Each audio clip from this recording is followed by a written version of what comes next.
Assalamualaikum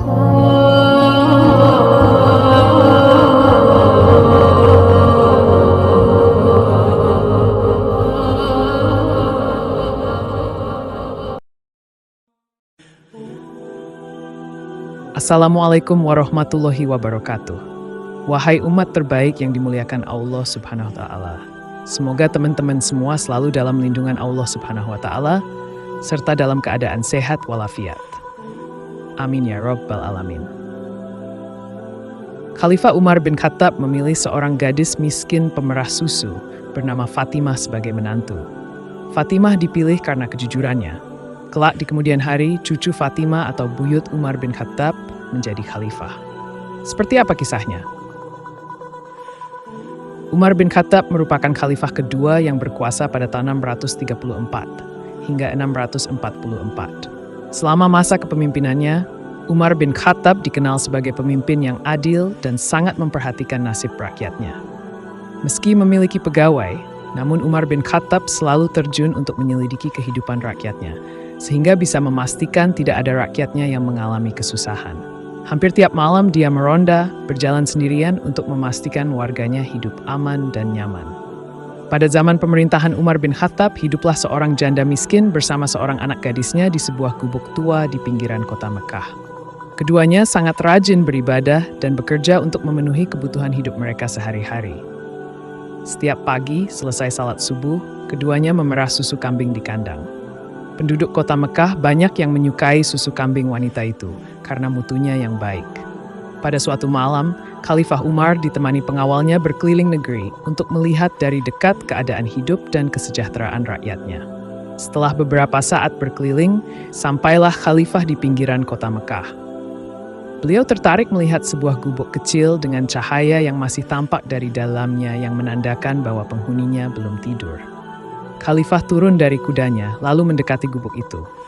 Samar-samar telinganya mendengar percakapan seorang wanita dengan anaknya. "Anakku, malam ini kambing kita hanya mengeluarkan susu sedikit sekali. Ini tidak cukup untuk memenuhi permintaan pelanggan kita besok pagi." Keluh wanita itu kepada anaknya.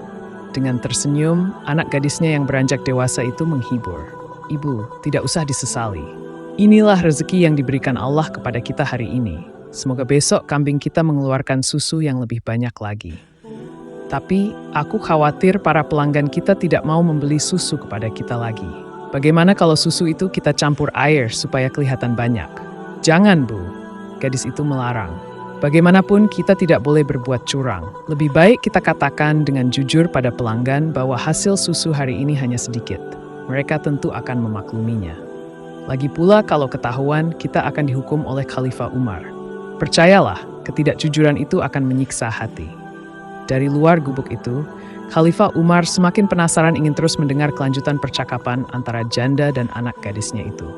"Bagaimana mungkin Khalifah Umar tahu?" kata janda itu kepada anaknya.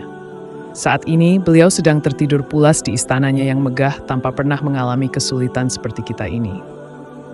Melihat ibunya masih tetap bersikeras dengan alasannya, gadis remaja itu tersenyum dengan lembut dan berkata, "Ibu, memang Khalifah tidak melihat apa yang kita lakukan sekarang.